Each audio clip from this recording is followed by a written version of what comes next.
আল্লাহর মতন যদি আরেকজন থাকতো তাহলে আমরা ওনার উপর তাওয়াক্কুল করতাম। আল্লাহর মতো যদি এরকম পাওয়ারফুল শক্তিশালী কেউ থাকতো তাহলে আমরা এই আল্লাহকে না মাইনে ওই আল্লাহকে মানতাম। কিন্তু আমাদের আল্লাহ তো একজন। এই কথাটা আল্লাহই কোরআনুল কারীমের মধ্যে বলেছেন, লাউ কানা ফীহিমা আলিয়াতুন ইল্লাল্লাহু লাফাসাদাতা ফাসুবহানাল্লাহি আম্মা ইউশরিকুন। হে বিশ্বমানব, যারা আল্লাহকে বাদ দিয়া মূর্তির পূজা করো, যারা আল্লাহকে বাদ দিয়া চাঁদের পূজা করো, সূর্যের পূজা করো, যারা আল্লাহকে বাদ দিয়ে গাছের পূজা করো, গরুর পূজা করো, তোমরা শুনে রাখো, লাউ কানা ফীহিমা আলিয়াতুন ইল্লাল্লাহ, যদি নাকি আসমান জমিনের মধ্যে আমার আল্লাহ ছাড়া আরেকজন ইলাহ থাকতেন। আল্লাহ হলেন ইলাহ। লাউ কানা আলিহাতুন, ইলাহ এর বহু বচন হলো আলিহা।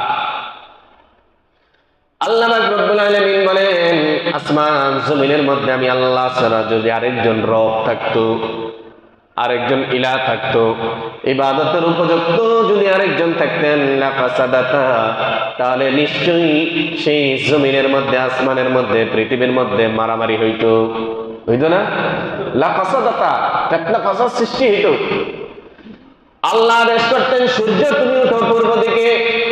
আরেকজন আল্লাহ যদি তিনি থাকতেন, তিনি আদেশ করতেন, সূর্য আজকে তুমি উঠো পশ্চিম দিকে। যদি আরেকজন আল্লাহ থাকতেন, এক আল্লাহ বলতেন আজকে বাংলাদেশের মধ্যে বৃষ্টি হোক, আরেকজন আল্লাহ বলতেন আজকে বৃষ্টি হতে পারবে না, তাহলে নিশ্চয়ই ফিতনা ফাসাদ হতো। লাউ কানা ফীহিমা আলিহাতুন ইল্লাল্লাহু লাফাসাদাতা। তো কাফের বেঈমানেরা তো এই মূর্তি পূজা করে, গরুর পূজা করে, সূর্যের পূজা করে, তারা বলে এগুলো নাকি শক্তি।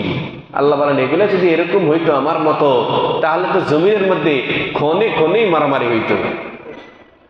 কিন্তু হইছে আজ পর্যন্ত? আল্লাহ বলতেছে, সূর্য তুমি পূর্ব দিকে উঠো, কিয়ামতের আগে দিয়া তুমি পশ্চিমে উঠবা।